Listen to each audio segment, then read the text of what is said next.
And outside the box reviews, Giant Monster Mania, we are taking a look at the X-Plus Diamond Reissue 30cm Toho Monster Series Varan figure from the 1958 film Varan, or Varan, or however it's really pronounced. I'm sure I'll get it wrong and flip back and forth between the two throughout the review, but this was my first X-Plus figure. X-Plus is a Japanese company that specializes in high-end vinyl figures. And I always kind of scoff when I say figures because they're basically vinyl statues. But basically imagine these as being the non-articulated hot toys of the giant monster world, featuring really high-end paint apps and sculpt. Been a line I've been interested in for a while. I've been following the collectors group on Facebook, plus several reviewers who review these on a regular basis. But I finally broke down and got this one because the guy at my comic shop had gotten this diamond reissue and it sat on the shelf collecting dust for a very long time. And I always came in and bought Godzilla comics, so eventually he was just like, hey, dude, you want the X-Plus figure? I'll cut you a deal. And he cut me a really good deal on this guy. So that's how I ended up with Varan in my collection. So let's take a closer look. So one of the things X-Plus is known for is being incredibly suit accurate. While some of the Bandai figures will kind of blend the seams and go with kind of what the people making the monster were intending as opposed to what ended up on screen, X-Plus goes with what you got on screen. Now the only real difference here is that Varan here is done in color, when his original film was in black and white, but he shows up in color in Destroy All Monsters, so we kind of get a look at the color scheme anyway. There is some really nice detail here on the head. You can see all the individual sculpted scales and bumps and everything throughout. The eye has a nice glossy effect to it, which I always appreciate on a figure. If we look inside the mouth, which isn't very wide open, we can see the teeth are individually sculpted, the tongue's in there. There's a nice gloss around and inside the mouth as well, giving it a very nice wet look. Coming down the top of the head, we have these spines, which are actually done in a translucent vinyl. So they start off kind of bone white at the bottom and fade up to a clear, which is really cool looking. These ones on the side of the face are not. They just kind of fade from a darker color to a yellow. But there's a lot of great colors in here. Some blacks and reds and browns and yellows and whites. It just gives it a very cool, realistic look. Here on the neck, one of my favorite details of the X-Plus line is they even included the little holes throughout the neck. Now this is what the suit actor would look and breathe through. So you can only imagine how terrifying it would be to be in this big bulky costume with only that to see out of. Plus all those rockets and explosions going off are really going off and you're trapped inside this very heavy hot kaiju costume. But I love that they include that kind of detail here. Go around the back, we can see there's kind of a rougher texture here on the back, very thick knotted areas, same great paint applications.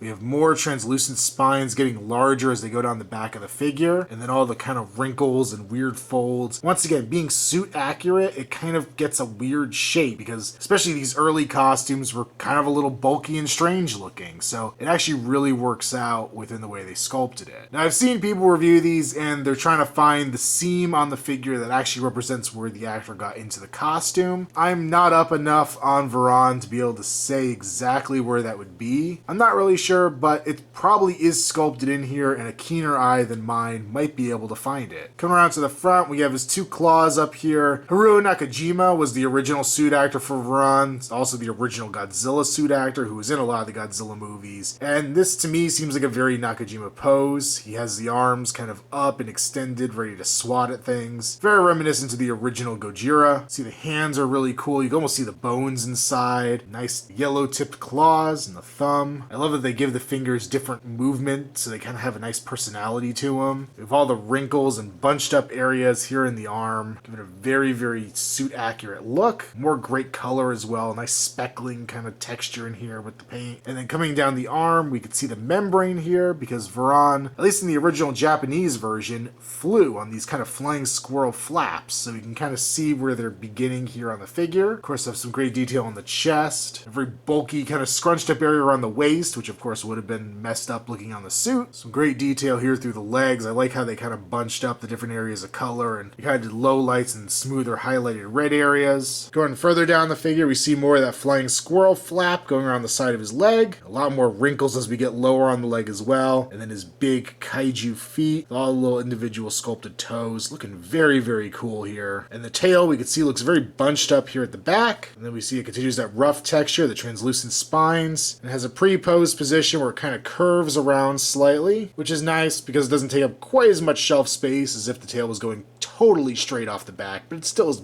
bit of a shelf hog. And then we have the detailing here on the bottom as well. Now with any X-Plus figure, when you first get them, the tail comes separately, or at least it does on the figures with long tails. So you have to actually take the figure itself, use a hairdryer or something of that nature, and heat up the body of the kaiju until it becomes, as several other reviewers say, squishy soft. Basically very pliable, and then you can insert the tail into the hole at the butt end of the kaiju. Seems kind of weird, but that's how you do it. Now with Varan, his tail is kind of odd, so I ended up having to put the tail in the freezer to kind of firm up the vinyl, because as you can see here, it's still a little malleable even when it's at normal room temperature. So doing that made the tail piece very hard, so it wouldn't squish, and then heating the body up made that very squishy, and it allowed the two pieces to marry together very easily. Now this isn't the only seam in the figure. In the normal sculpting process, you do end up with some others. We have other areas around the knees here. We've got one up around the neck and around the mouth, and I think there might be a couple others that are a little less prominent that I'm not noticing. So they aren't completely seamless looking, and those areas don't serve as articulation points. You can kind of swivel a little bit at some of them sometimes, but they're not meant to be articulated. They're just seams in the vinyl statue. For a size comparison, here's Varan next to the Trendmasters Godzilla. As I said before, Varan is in the 30 centimeter scale. 30 centimeters translating to roughly a foot tall. However, I believe if you measure to the top of his tallest spike, he's a little taller than that. Here he is next to the Diamond Select Godzilla Bank, and he's roughly the same height as that. I kind of feel like the Diamond Select Bank is a poor man's version of X-Plus. Here he is next to my 8-inch vinyl GMK figure, and last but not least, the Monster Arts Rebirth Godzilla. And to me, this figure is a mixed bag. And granted, I picked this up as my first X-Plus figure after watching a ton of reviews, mostly just because the price was incredible on it. I like Varan as a character, but he's definitely not one of my favorite kaiju of all time. He's actually probably one of the ones I think about least when it comes to Toho monsters. But after watching a lot of other reviews of X-Plus, there's just two items I want to put my 2 cents in about. One is more of a legitimate complaint, and the other is just kind of dumb. The legitimate complaint, at least to me, is the fact that these are higher end figures, but they're made out of vinyl, so there's no weight to them.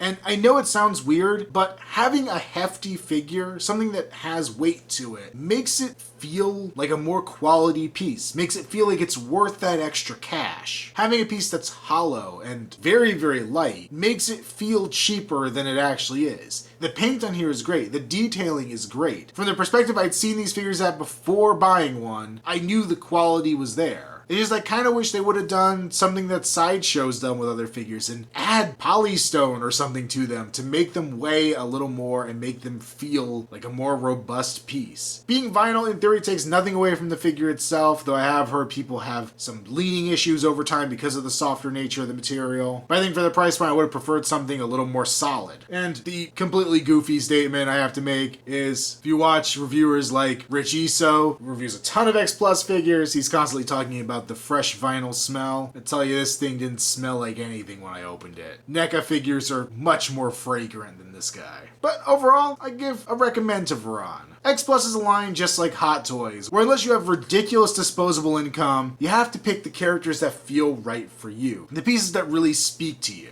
So if Varan's your guy, if you absolutely love this kaiju, it's a wonderful piece. But if you're lukewarm on him, you might be a little more lukewarm on the piece. It all just really depends on how excited you get over the particular character. Make sure you check me out on Instagram, username Outside the Box Reviews. Also follow me on Facebook, link below. And until next time, this has been another Outside the Box Reviews, Giant Monster Mania. Stay tuned for more to come.